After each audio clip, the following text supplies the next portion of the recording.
नमस्कार दोस्तों, आपका स्वागत है हमारे YouTube चैनल आंसर देखो पर। देखिए, राजस्थान पुलिस 2020 के लिए यहाँ पर हम कंप्यूटर से संबंधित बहुत ही महत्वपूर्ण प्रश्न आपके लिए लेकर आए हैं। ये एक मॉक टेस्ट नंबर 8 है जो आपके आगामी परीक्षा के लिए काफी इंपॉर्टेंट है। देखिए, इसमें हमने जो क्वेश्चंस दिए हैं ये विगत परीक्षाओं में पूछे हुए प्रश्न भी हैं और कुछ नए प्रश्न भी हैं। आपको हमें कमेंट करके बताना है कि इन क्वेश्चंस में से आपको कितने क्वेश्चंस आते हैं। और दूसरी बात, हमने इसमें आपको एक लास्ट में एक क्वेश्चन छोड़ा है, तो उस क्वेश्चन का आंसर भी आप जरूर हमें बताएं कि उसका आंसर क्या होगा। तो यहाँ कंप्यूटर के जो क्वेश्चंस लेके आए ये काफी इंपॉर्टेंट है। देखिए, पहला प्रश्न है, जब कंप्यूटर का मेन स्विच ऑफ करके ऑन किया जाता है तो क्या कहलाता है। देखिए, मेन स्विच ऑफ करके ऑन किया जाता है तो हम उसको कहते हैं हम कोल्ड बूटिंग। तो इसका आंसर हो जाएगा ए ऑप्शन। कोल्ड बूटिंग का मतलब क्या होता है, सबसे पहली बात तो ये होती है, कोल्ड बूटिंग मतलब जब कंप्यूटर आपका बंद हो, जिसमें आपकी पावर सप्लाई नहीं आ रही हो और उस वक्त पे हम उसको चालू करते हैं, तो उसको हम सीधा बटन दबा के उसको चालू करते हैं आपके जो मॉनिटर को। तो उससे क्या होता है, कंप्यूटर को जब आप चालू करते हैं तो उस बूटिंग को हम कहते हैं बूट करना, उसको तो हम कहते हैं बूट करना, लेकिन उसको हम बोलते हैं कोल्ड बूटिंग। ठीक है। अब बूटिंग एक और होती है आपकी वार्म बूटिंग। वार्म बूटिंग का मतलब होता है जब कंप्यूटर क्या हो, आपका पहले से चालू हो और उसको आपने क्या किया, जब वो हैंग हो गया या आप किसी और कारणवश उसको रीस्टार्ट कर रहे हैं। ठीक है, रीस्टार्ट कर रहे हैं तो आप रीस्टार्ट करेंगे तो वो कहलाएगी आप वार्म बूटिंग।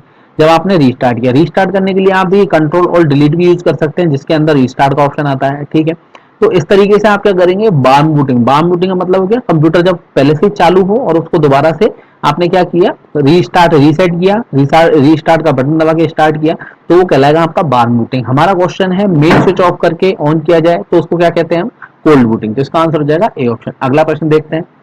अगला प्रश्न है यूनिक्स क्या है। देखिए, यूनिक्स के बारे में बात करें, ये एक ऑपरेटिंग सिस्टम होता है यूनिक्स। ठीक है, और डेनिस रिची ने इसको डिजाइन किया था यूनिक्स को 1960 के अंदर।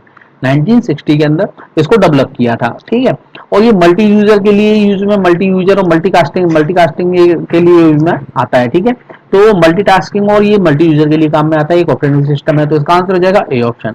यह एक मल्टी यूजर, मल्टीटास्किंग और ऑपरेटिंग सिस्टम है। तो इसका आंसर हो जाएगा ए ऑप्शन। यूनिक्स किसने बनाया, ये आपको याद रखना क्योंकि क्वेश्चन पूछा हुआ है डेनिस रिची ने। ये आपको याद रखना है, डेनिस रिची। यूनिक्स बनाया था डेनिस रिची ने, ये 1960 में बनाया गया डेनिस रिची के द्वारा। तो इसको डेवलप किया गया था 1960 में। अगला प्रश्न देखते हैं। अगला प्रश्न है कोबोल प्रोग्राम कब विकसित हुआ। देखिए, कोबोल प्रोग्राम की बात करें तो ये 1958 और 59 के अंदर विकसित किया गया था। तो इसका आंसर हो जाएगा बी ऑप्शन। हमारे ऑप्शन दिए हुए 1959, तो ये 1959 में इसको विकसित किया गया था। और दूसरी बात, अगर इसकी बात करें तो इसको किसने बनाया, तो इसको बनाया था कोर्ट्सली ने। आपको याद रखना है, कोर्ट्सली ने इसको बनाया था। और ये जो डेवलप किया है कोर्ट्सली ने डेवलप किया था, और इसको आंशिक रूप से और बेहतर बनाया है। इसको किसने बनाया, ग्रेस हार्पर ने। तो आपको याद रखना है, ग्रेस हार्पर ने जो इसको आंशिक रूप से और बेहतर बनाया था। तो इसका आंसर हो जाएगा बी ऑप्शन। अगला प्रश्न देखते हैं। Fourth generation computer CPU memory दोनों के लिए कौन सी टेक्नोलॉजी का प्रयोग करते हैं, जिनमें एक ही चिप में मिलियनों ट्रांजिस्टर होते हैं। देखिए, एक ही चिप में मिलियनों ट्रांजिस्टर होते हैं, ये चीज पूछी जा रही है। देखिए, फर्स्ट जनरेशन जो थी उसमें यूज किए जाती थी वैक्यूम टूल। ठीक है, सेकंड जनरेशन आई तो उसमें आपके ट्रांजिस्टर यूज किए जाने लगे। थर्ड जनरेशन आई तो उसमें आपके आईसी यूज की जाने लगी। अब यहां बात हो रही है फोर्थ जनरेशन की। फोर्थ जनरेशन में हम क्या यूज करते थे, VLSI 4। ठीक है, फोर्थ जनरेशन कब से कब थी, ये फोर्थ जनरेशन थी आपकी 1975 से 1989 तक, और इसके बाद में 1989 के बाद में जो जनरेशन चली वो फिफ्थ जनरेशन, और जो आज की डेट में चल रही है। ठीक है, VLSI का यूज किया गया, और VLSI की फुल फॉर्म होती है वेरी लार्ज स्केल इंटीग्रेशन। तो इसका आंसर हो जाएगा बी ऑप्शन। VLSI टेक्नोलॉजी का यूज किया गया जिसमें मिलियनों ट्रांजेक्शन होते हैं एक ही चिप के अंदर। तो ये कौन सी जनरेशन है, कब चलाई गई है, फोर्थ जनरेशन कब की है, 1975 से 1989 में। तो फिफ्थ जनरेशन में क्या यूज किया जाने लगा, यहाँ पर ULSI का यूज किया जाने लगा। और ULSI का मतलब क्या है, अल्ट्रा लार्ज स्केल इंटीग्रेशन। तो आपको ध्यान रखना, फोर्थ जनरेशन में किसका यूज किया गया, VLSI टेक्नोलॉजी का। तो आंसर हो जाएगा बी ऑप्शन। अगला प्रश्न देखते हैं। अगला प्रश्न है वह कौन सी तकनीक है जिसके माध्यम से कंप्यूटर बोले गए शब्दों और वाक्यों को समझता है और अपनी प्रतिक्रिया दिखाता है। देखिए, डायलॉग डिफर के द्वारा क्या होता है, कंप्यूटर क्या करता है, उसके माध्यम से बोले गए जो शब्द होते हैं उनके वाक्यों को क्या करता है, वो समझता है और अपनी प्रतिक्रिया दिखाता है। तो इसका आंसर हो जाएगा डी ऑप्शन, डायलॉग डिफर। अगला प्रश्न है आपका, देखिए अगला प्रश्न है, निम्नलिखित में से कौन सा पहला ग्राफिकल वेब ब्राउजर है? देखिए पहला ग्राफिकल वेब ब्राउजर जो था वो मोज़ेक था, तो इसका आंसर हो जाएगा ए ऑप्शन, मोज़ेक। और ये कब बनाया गया? 1993 में इसको बनाया गया था, डेवलप किया गया था। और इसके बारे में बात करें, ये 1990 की अगर बात करें तो 1990 में टिम बर्नर्स-ली थे जो काम कर रहे थे इसी के ऊपर। और उस टाइम पे इन्होंने www का आविष्कार किया था, टिम बर्नर्स-ली ने। और ये www का मतलब क्या था? वर्ल्ड वाइड वेब था, ठीक है।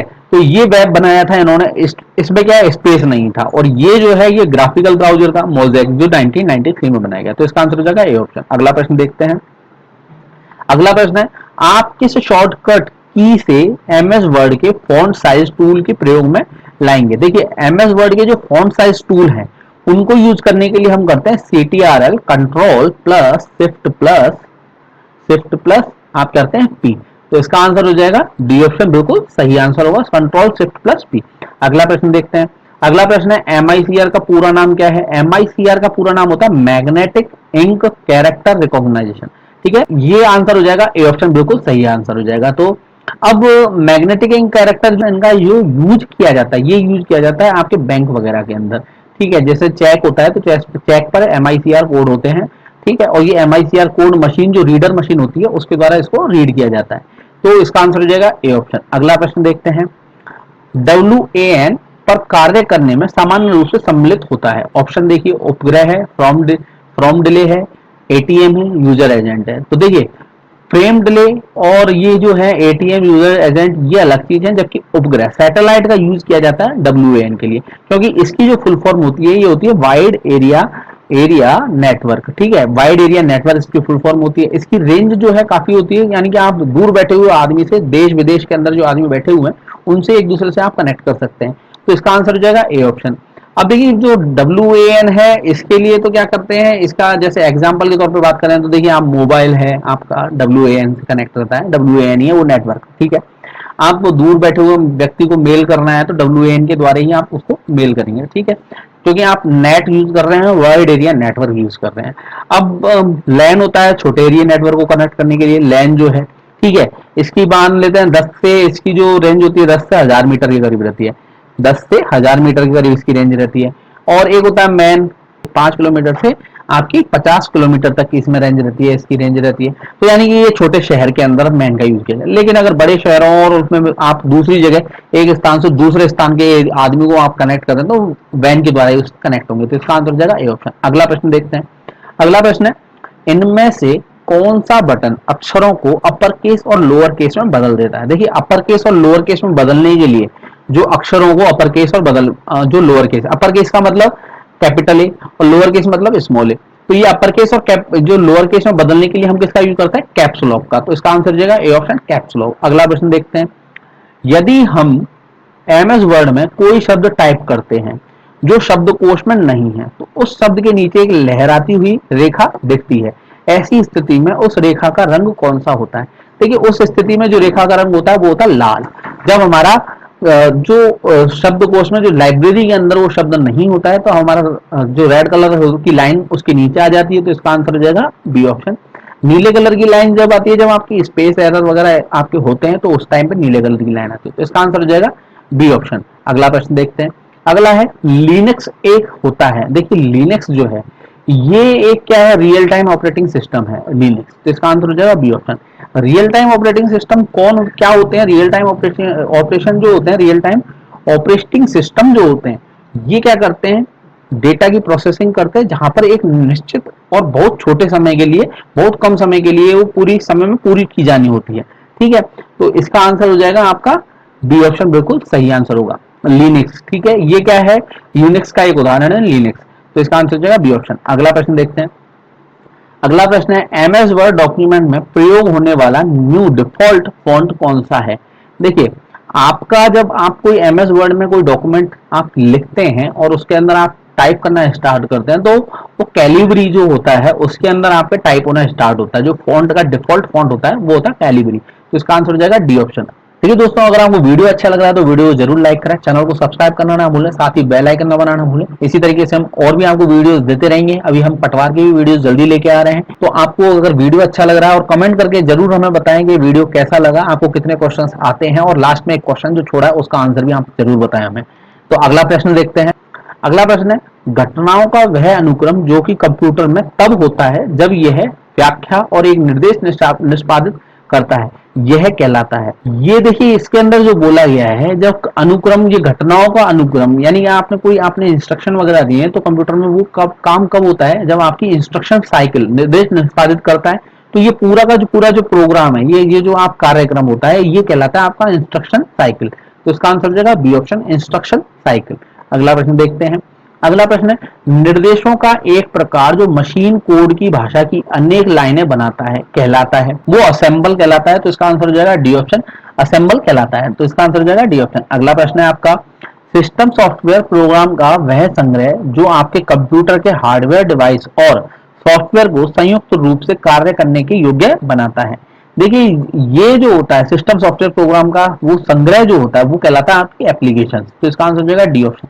ये क्या करता है, कंप्यूटर के हार्डवेयर डिवाइस और एप्लीकेशन सॉफ्टवेयर को संयुक्त रूप से कार्य करने के योग्य बनाता है। तो इसका आंसर हो जाएगा डी ऑप्शन। अगला प्रश्न है आपका, ऑपरेटिंग सिस्टम का वह भाग जो आवश्यक सहायक उपकरण जैसे कीबोर्ड, स्क्रीन, डिस्क ड्राइव और पैरेलल और सीरियल पोर्ट को मैनेज करता है।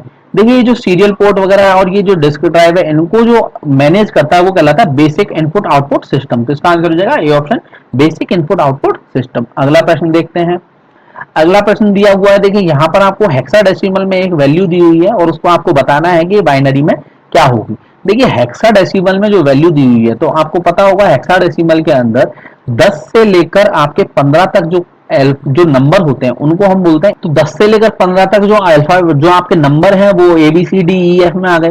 ठीक है, तो अब यहां दे रखा ए, तो ए का मतलब क्या हो गया 10, 8 है, फिर आपका 8 का 8 रहेगा। डी है तो डी का मतलब क्या हो गया आपका 13, ई का मतलब क्या हो गया आपका 14, और 5 का 5 रहेगा। अब यहां देखिए, इनको सबसे पहले जब बाइनरी में आपको बदलना होता है तो यहां क्या करना होता है, प्रत्येक डिजिट को 4 4 के पेयर में बाइनरी में बदलना होता है। जैसे 5 है और 5 को आप बाइनरी में बदलेंगे, तो 5 को आप बाइनरी में बदलने के लिए क्या करेंगे, 5 में भाग लगाएंगे 2 का, तो आप भाग लगाएंगे एक बार, ये आपका भाग जाएगा, 2 बार जाएगा, एक शेष बचेगा, फिर 2 का भाग लगाएंगे 0, फिर यहाँ आप भाग लगाएंगे तो यहाँ ये एक बार ही जाएगा। तो ये हो गया इसमें, लेकिन यहाँ 3 डिजिट आ रहे हैं हमारे पास में, तो एक 0 और जुड़ जाएगी, तो इसका हो जाएगा 0 1 0 1, ये हो जाएगा 5 का। तो 0 1 0 1 मैं यहाँ लिख देता हूँ इसमें। ठीक है, थोड़ा सा और पॉइंट में चेंज कर लेता हूँ आपके लिए। ठीक है, अब इसके अंदर देखिए 10 है, 10 का आप बाइनरी में कन्वर्ट करेंगे तो वही भाग लगाने के बाद में करेंगे तो ये हो जाएगा 1 0 1 0 होता है। ठीक है, 8 को आप कन्वर्ट करेंगे बाइनरी में तो ये होगा 1 0 0 बाइनरी में कन्वर्ट हो जाएगा। शॉर्ट में आपको मैं बता रहा हूँ, इससे पहले भी मैं इन क्वेश्चंस को सॉल्व करा चुका हूँ, आप हमारे पिछले वीडियोस के अंदर देख सकते हैं। अब ऐसे ही इसके अंदर बात करें तो 13 है, तो आप 13 को भी भाग लगा के देख सकते हैं। देखिए, डायरेक्ट आपको याद नहीं है तो 2 है, 2 का भाग लगाया आपने और 2 6 की 12, एक शेष बचेगा, 2 का भाग लगाएंगे फिर 0 शेष बचेगा, यहाँ ये जाएगा 3 बार भाग जाएगा, फिर 2 का भाग लगाएंगे तो एक बार भाग जाएगा और एक शेष बचेगा, ये 13 हो जाएगा। ठीक है, तो 13 को कैसे लिखेंगे, 1 1 0 1 लिख दिया जाएगा। 14 है तो 14 को आप लिखेंगे, तो आप 14 को देखिए आप किस तरीके से भाग लगाएंगे, तो 14 में भाग लगाइए आप 2 का, तो 2 से भाग लगाएंगे, 2 7 14, 0 शेष बचेगा, 2 का भाग लगाया 3 बार जाएगा, एक शेष बचेगा, 2 का भाग लगाया एक बार जाएगा और एक शेष बचेगा। तो आप इसको कैसे लिखेंगे 14 को, 1 1 1 0। अब ये 5 का मैंने लिख ही चुका हूँ, 0 1 0 1 लिखा हुआ है। ठीक है, अब इनको क्या करेंगे, आप सबको सीरियल से लिखना स्टार्ट कर देंगे। तो यहाँ आप लिखेंगे 1 0 1 0 1 0 0 0। ठीक है, 4 डिजिट का क्रम लेंगे हम, 1 1 0 1 लिख देंगे, फिर 1 1 1 0 लिख देंगे और 5 का लास्ट में 0 1 0 1 0। और ये वैल्यू अपने को कहाँ मिल रही है, ए ऑप्शन में, तो अपना आंसर हो जाएगा ए ऑप्शन, बिल्कुल सही आंसर होगा। अगला प्रश्न देखिए, अगला प्रश्न है, उस पथ को नियंत्रित करता है जिसमें एक कंप्यूटर सिस्टम के कार्य और नाम दिए जाते हैं जिससे कोई यूजर किसी कंप्यूटर से इंटरेक्ट करता है। देखिए, ये होता है आपका ऑपरेटिंग सिस्टम। ऑपरेटिंग सिस्टम क्या करता है, एक पथ को नियंत्रित करता है जिसमें एक कंप्यूटर सिस्टम के कार्य और नाम दिए जाते हैं और उस जिससे कोई यूजर किसी कंप्यूटर से इंटरेक्ट करता है। तो इसका आंसर हो जाएगा सी ऑप्शन। अगला प्रश्न देखते हैं। अगला प्रश्न दे रखा है, निम्नलिखित में से कौन सा कथन पास्कल के संबंध में ज्यादा करीब है। देखिए पास्कल के संबंध में ज्यादा करीब आपसे ये पूछा जा रहा है, तो पास्कल के बारे में आपको मैं बता देता हूं थोड़ा सा। पास्कल जो है एक हाई लेवल प्रोग्रामिंग लैंग्वेज है, ठीक है। दूसरा, इसको जो डेवलप किया गया था 1968 से 1969 के बीच में किया गया था डेवलप, ठीक है।